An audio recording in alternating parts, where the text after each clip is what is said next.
untimely death of his son Absalom? You know, we may think one or more of these things when we think about David, but none of these things are the things that God remembers about his faithful king, his choice, his man. If you want to see what God remembers about David, you need to look at Acts 13:22. There the speaker is Paul, and he was addressing a group of people who knew their Jewish history. And he was developing a message that was to end with the person of Christ. But in the process, he reminded them of some scenes in the past. He tells them how the Israelites asked for a king, and God gave them Saul. And then he says, excuse me, in Acts 13, verse 22, and when he had removed him, Saul, he raised up unto them David to be their king, to whom also he gave testimony and said, I have found David, the son of Jesse, a man after mine own heart, which shall fulfill all my will. What an epitaph, right? Not, I have found David to be a great warrior, or I found David to be a faithful shepherd, or I found David to be a brilliant king. None of these things. It says, I found David who cares about the things I care about. He's a man whose heart beats in sync with mine. When I look to the right, David looks to the right. When I look to the left, David looks to the left. And when I say I care about that, David says I care about that too. Listen, that's being a man or woman after God's heart. Some Christians live their lives so nonchalant. God isn't part of their daily lives. They pull them out and they put them on like a coat. When they need him, they pull them out. But when everything's toasty, God isn't part of their lives. They say, you win some, you lose some. You just pull it off the best you can. Nobody's perfect. But there are some that say, if God says it, I want to do it. And those are the ones who are after God's own heart. In the family of God, there are only two categories of people. Those that are in the first group spend a lot of time living in carnality, moaning and complaining and just plain miserable. They're always recovering from vacations that are far from his plan and his will. But the others don't get very far at all before they start taking account of where they are. They keep short accounts. They come back in line quickly because they're after God's own heart. To these people, nothing in the relationship with God is insignificant. Those who are in the second category are rare. All right, there aren't too many people whose hearts are on fire for God, who obey God's precepts and honor his principles. But David was like that. You know, when you drive down the road and you see a sign that says speed limit 35 miles per hour, that's a precept. It means 35 miles per hour, whether it's 3 a.m. or 3 p.m., whether it's an open road or a rush hour traffic. The speed limit is clearly 35 miles per hour. That's a precept. There's no give and take. If the sign reads drive carefully, that's a principle. It means one speed in heavy traffic on a freeway, and it means something entirely different on a deserted road on the flatlands of Nevada. You drive carefully in a certain way in traffic. You drive carefully in another way in an entirely different deserted highway. That's a principle, and it needs to be applied with wisdom. And when it comes to the spiritual life, those who are after God's hearts care as much about the principles as they do the precepts. And when they see a precept that they're not in line with, they say, I need to get my life in line with the precept. And that's what they do. And that's what David did, as we will see in this chapter tonight. All right, this gives us a great example of why David was a man after God's own heart. Now, David is a new king. Saul's dead. Saul compromised and rejected the things of God. So let's look at this tonight. Let's look at some details about the ark first. Back in the days of David, the central place of worship was not the believer or the tabernacle. And it was, in the days of David, the central place of worship was not the believer, but it was the tabernacle. And under Saul's weak, negligent reign, the importance of the tabernacle sort of drifted away. And during this time, a piece of the holy furniture from the tabernacle was separated from the tabernacle. The enemy carried away the Ark of the Covenant. Now, that might not mean a lot to us as Christians today, but in those days, the loss of the ark meant the presence of God had departed. And because the Lord dwelt in his glory upon the ark of the covenant. Look at 1 Samuel chapter 4, beginning in verse 17. 1 Samuel 4, beginning in verse 17. And the messenger answered and said, Israel is fled before the Philistines, and there hath been also a great slaughter among the people, and thy two sons also, Hophni and Phinehas, are dead, and the ark of God is taken. And it came to pass, when he had made the mention of the ark of God, that he fell from off the seat backward by the side of the gate, and brake his neck. This is speaking of Eli the priest. And he died. For he was an old man and heavy, and he had judged Israel 40 years. And his daughter-in-law, Phinehas' wife, was with child, near to be delivered, and when she heard the tidings that the ark of God was taken, and that her father-in-law and her husband were dead, she bowed herself and travailed, for her pains came upon her. And about the time of her death, the women that stood by her said unto her, Fear not, for thou hast borne a son. But she answered not, neither did she regard it. And she named the child Ichabod, saying, The glory is departed from Israel, because the ark of God was taken, and because of her father-in-law and her husband. So the ark was so important to the Lord that he gave Moses very specific details on how to build it and make it portable, so the Israelites could move this house of God through the wilderness and into the land of Canaan as they entered into the place of worship, as a central place of worship. Now, everywhere the Ark of the Covenant was placed, God's glory rested there, meaning the light, the Shekinah glory of God, rested on the Ark of the Covenant. And since it represented the presence of God, it was the holiest place on earth. So let's look at David tonight, and let's see his desire about this Ark of the Covenant. Let's see, first of all, the desire to bring back the Ark. The desire to bring back the Ark. Now, when David became king, he realized that there was no ark, no central place of worship. And as a result, the spiritual walk of the people of the Israelites became cold. All right, their heart was anything but on fire for God. And as king, David knew that he had to get the ark back. And he needed to put that special sacred piece of furniture back in its rightful place. He needed to set it up as God designed it. His heart was after God, even to the point of locating a small piece of furniture and putting it in a certain place. To David, when it came to God, no detail was unimportant. Now look over at 2 Samuel chapter 6, beginning in verse number 1. Again, David gathered together all the chosen men of Israel, 30,000, and David arose and went with all the people that were with him from Baal of Judah, to bring up from thence the ark of God, whose name is called by the name of the Lord of hosts, that dwelleth between the cherubims. And they set the ark of God upon a new cart, and brought it out of the house of Abinadab, and it was in Gibeah. And Uzzah and Ahio, the son of Abinadab, drave the new cart. And they brought it out of the house of Abinadab, which was at Gibeah, accompanying the ark of God, and Ahio went before the ark. And David and all the house of Israel played before the Lord on all manner of instruments made of fir wood, even of harps, and on psalteries, and also on timbrels, and on timbrels, and on cornets, and on cymbals. So here we see David rejoicing and celebrating and having a great time, knowing that the ark was coming back home where it belonged. Now let me explain to you what the Ark of the Covenant was, because some of you might be thinking it was like Noah's Ark, but it was nothing like that at all. The name itself means box or chest, and God himself gave the original blueprints to Moses. It was made of wood, it was rectangular in shape, it was gold-plated inside and out. It had gold border around it forming a rim. Another significant part of the ark was the cover. All right, on top of this open chest was a see-through covering made of gold, called the mercy seat. It matched the dimensions of the chest perfectly. On either end of the cover was a hammered gold cherubim, or an angel. And these golden angels faced each other with their wings outstretched over the gold cover.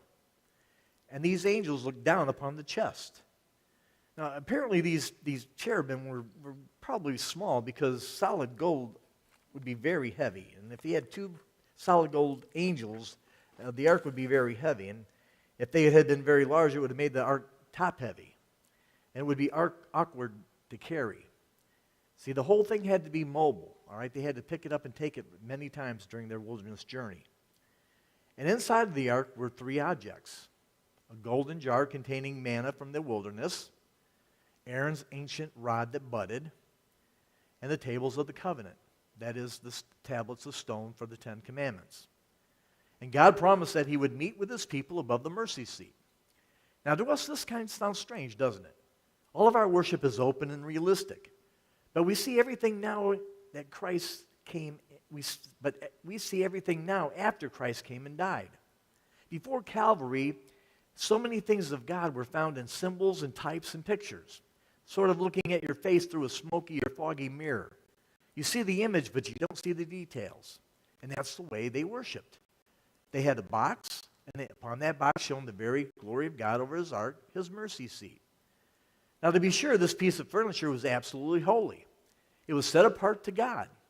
And so careful was God with his instructions about it that he even told them how it was to be carried.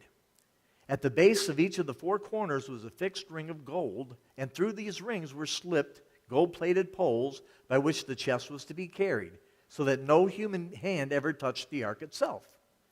And also God clearly stated that the only ones who were to carry the ark were the Levites, and they were to carry it with poles on their shoulders. And every part of their worship was important to God, even how the ark was to be carried from one place to another. And that's where David got into trouble. So next we see the difficulty in bringing back the ark. The difficulty in bringing back the ark. Now David gets together with chosen men to discuss a major undertaking. He gathered all his people together, a huge choir, an orchestra, and they went to get the ark. And David knew that in order for the people to worship, they needed the ark. And in order to get the ark down the hill from the home of Abinadab, the quickest and best way to do it was on a cart. Or so he thought anyway. So David had them get a new cart, put the cart underneath the ark, and told the men to haul it to Jerusalem. And there were at least two things wrong with what David did. First, he made a mistake by doing the right thing the wrong way. All right? He did the right thing the wrong way. God never intended for David to put together a group of people and to go grab the ark. God had given very specific instructions on how to move and care for the ark. And when the people tried to move it without paying attention to God's commands, disaster struck. And God tells how the ark was to be moved in Numbers chapter 4, verses 5 and 6. And when the camp setteth forward, Aaron shall come and his sons, and they shall take down the covering veil, and cover the ark of the testimony with it, and shall put therein the covering of badger skin, and shall spread it over a cloth wholly of blue, and shall put in the staves thereof. Excuse me.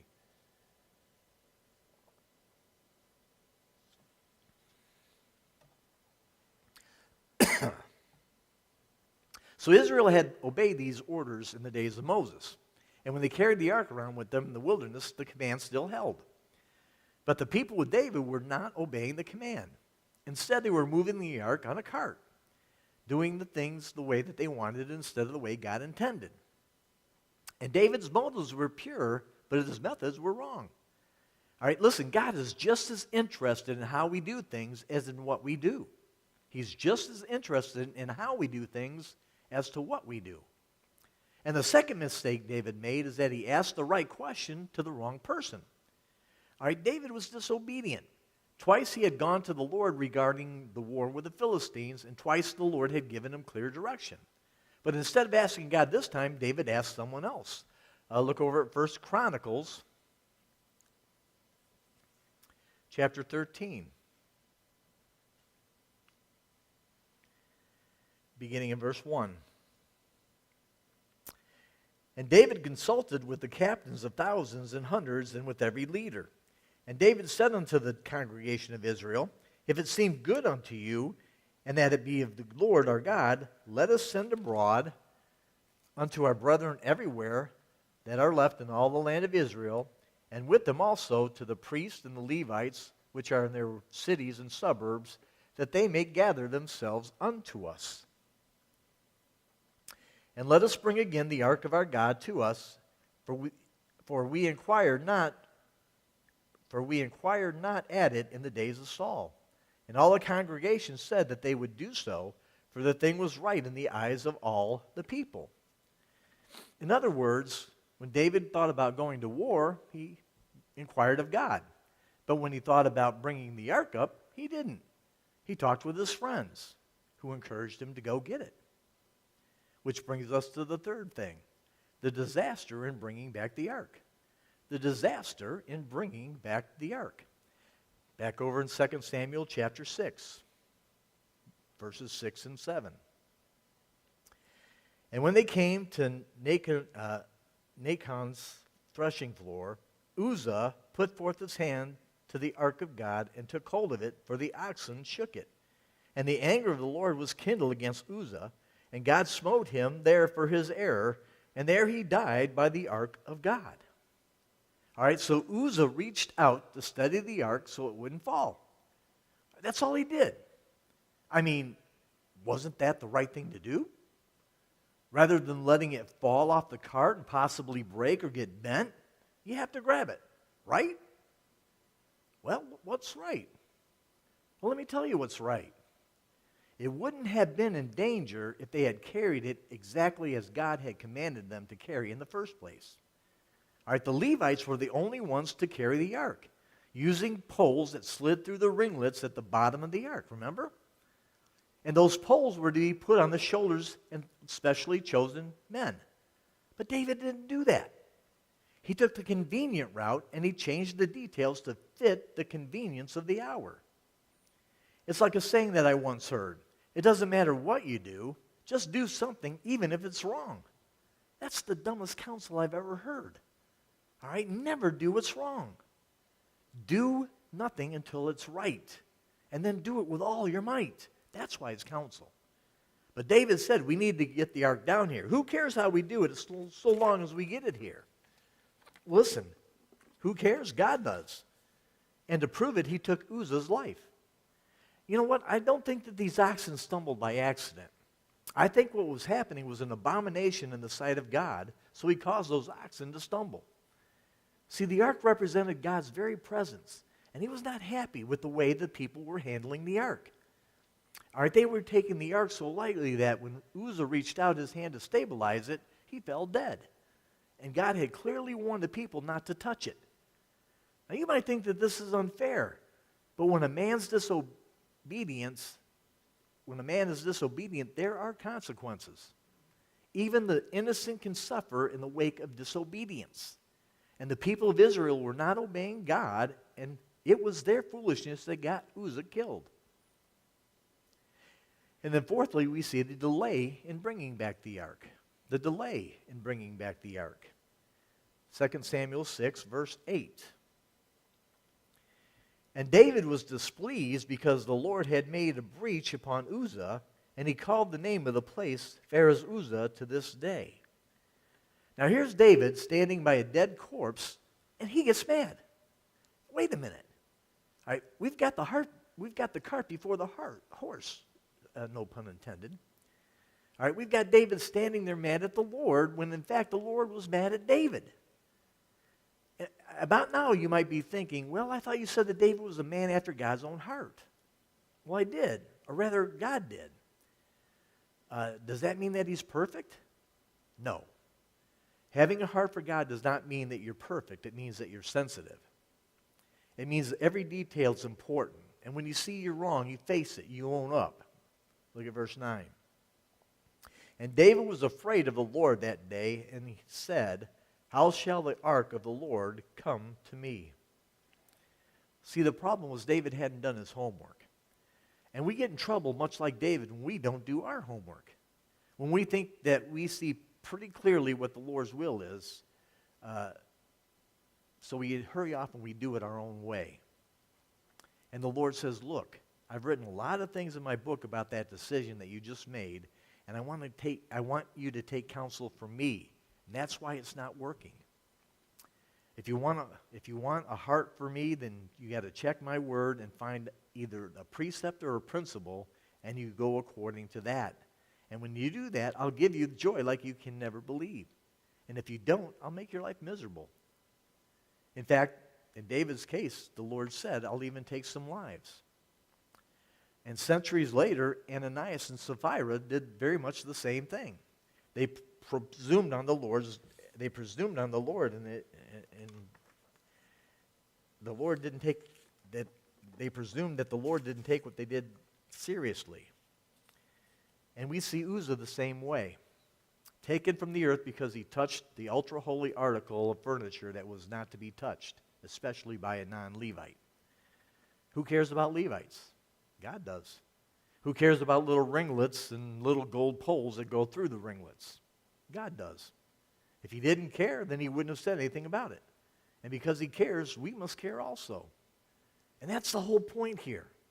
All right, when we begin to care about the things of God, we begin to care about the things he cares about, we become people after his own heart.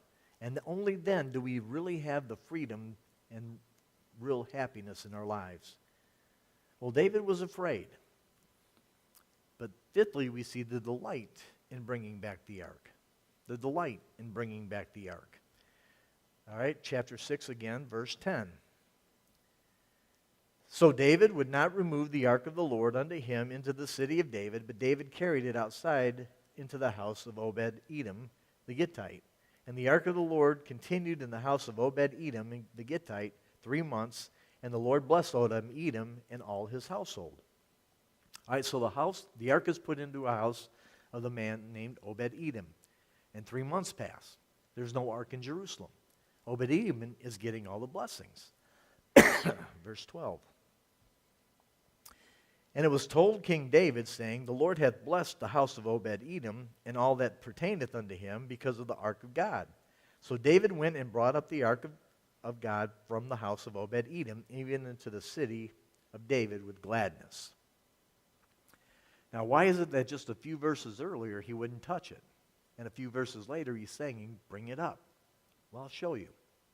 In a parallel passage in 1 Chronicles 15, we see what happened behind the scenes. Excuse me, 1 Chronicles 15, beginning in verse 1. And David made him houses in the city of David and prepared a place for the ark of God and pitched it for a tent. Then David said, None ought to carry the ark of God but the Levites. For them hath the Lord chosen to carry the ark of God and to minister unto him forever. And David gathered all Israel together to Jerusalem to bring up the ark of the Lord into the place which he had prepared for it. All right, now drop down to verse 11. And David called for Zadok and Abiathar, the priests, and for the Levites, for Uriel, Asaiah, and Joel, Shemaiah, and Eli, and Amminadab, and said unto them, Ye are the chief of the fathers of the Levites. Sanctify yourselves, both ye and your children, that ye may bring up the ark of the Lord, God of Israel, into the place that I have prepared for it.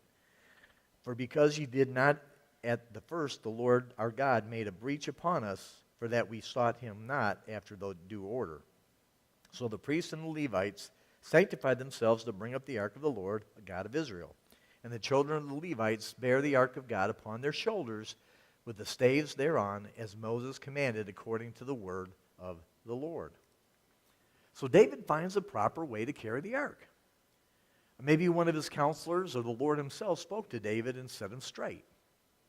You know, David, the law specifically states that before the ark or any furniture can be moved, it has to be moved a certain way by a certain group of people.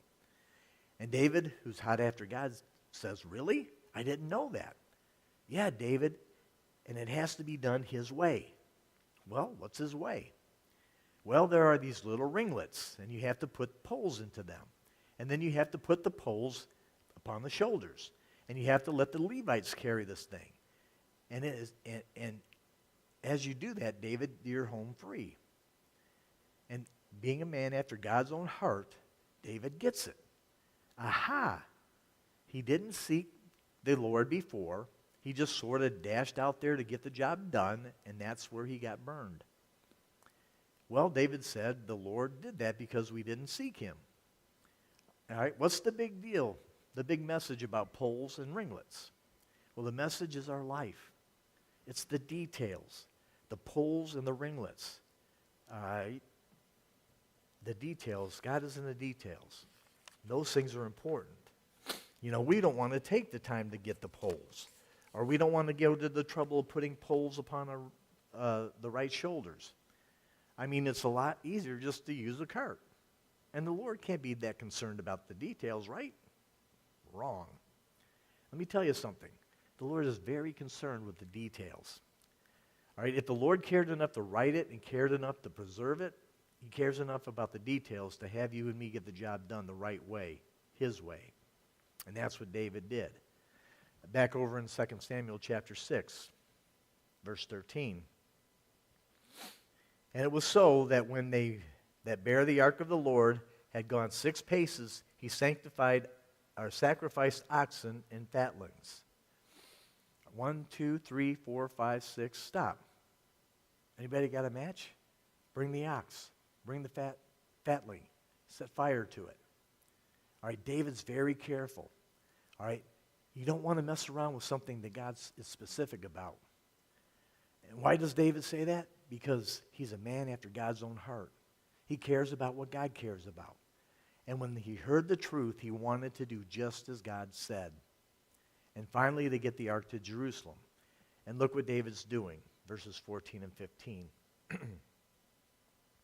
And David danced before the Lord with all his might, and David was girded with a linen ephod. So David and all the house of Israel brought up the ark of the Lord with shouting and with the sound of the trumpet. Now, why in the world were they so excited? All right? Because they're free. All right, when you obey, you're free. When you disobey, you're in bondage. All around us, we see people in bondage because they're in sin, and all they talk about is freedom. And they're not free. All right? Only the obedient guy is dancing free. And more specifically, because he stuck that pole in the ringlet, because he put the pole on the shoulders of the right men, and because nobody touched the sacred ark, David is free. All right, the world system says, don't worry about the little details. God's bigger than the golden ringlets. No, he's not. Because he sees the whole picture. All right, he puts our disobedience to the test in the little things like ringlets and poles and shoulders. All right, verse 16. And as the ark of the Lord came into the city of David, Michal, Saul's daughter, looked through a window and saw King David leaping and dancing before the Lord, and she despised him in her heart. Now, when you're really free, the people who are not so free will have trouble with you being free. All right, look at Michal. Her husband's down there dancing and singing and shouting, and there's Michal up in the second floor, frowning down on her husband. David's rejoicing before the Lord in obedience. He offers burnt offerings and blesses the people. He gives food to the people in celebration. And in verse 20, then David returned to bless his household, and Michal, the daughter of Saul, came out to meet David and said, how glorious was the king of Israel today, who uncovered himself today in the eyes of the handmaidens of his servants, as one of the vain fellows shamelessly uncovered himself. So he goes home excited about the biggest day in his life, ready to share his happiness with his wife. And she's waiting for him at the door with a sarcastic comment. All right, it was the man's biggest moment, but his wife didn't appreciate it. All right, the joy that he felt was met with reproof, and it soured the relationship from that day forward. And notice how David responds. He refuses to let her reaction ruin the day. Verses 21 through 23. And David said unto Michal, it was before the Lord which chose me before thy father and before all his house to appoint me ruler over the people of the Lord, over Israel. Therefore will I play before the Lord. And I will yet be more vile than thus, and will be base in mine own sight, and of the maidservants which thou hast spoken of, to them I shall be had in honor. Therefore Michal, the daughter of Saul, had no child until the day of her death. So David got a little sarcasm in himself with his reference to Michal's father. But he didn't tell the truth. And we don't know exactly why it says that Michal had no children. Maybe God closed her womb. Maybe David was never intimate with her again. Whatever the reason, she was barren until the day of her death. And to be barren, by the way, was the greatest stigma for a Jewish woman to endure. And in closing, there are 3 lessons we can take from this story. First is the preeminence of Jesus Christ. All right? What the ark was to the Jews, Jesus Christ is to us. He is God in our midst. He's the center of our lives. He's the one who gives us our identity. He is to be preeminent in all we do. And second is the importance of performance. The importance of performance. God cares about the means as well as the ends. And when we decide to use methods of the world to accomplish his objectives, it always ends up in disaster. All right, had David used God's method, the ark would have been in Jerusalem 3 months earlier, and Uzzah would not have died. And then thirdly, when we obey God, we find happiness. When we obey God, we find happiness. When we disobey, our happiness is taken from us. All right, David found joy in obeying God. He did God's work, God's way. And that's why he was called by God himself a man after God's own heart. Our Heavenly Father, we come before you. We thank you for what we've learned tonight about God's even in the details. Even the small things about obedience are important. So, Father, I pray that you would speak to our hearts about this issue and help us to search our hearts, Lord, and to see if we are truly men and women after God's own heart. Do we really care about the things you care about? And, Lord, as we prepare to take the Lord's Supper, we're told to judge ourselves.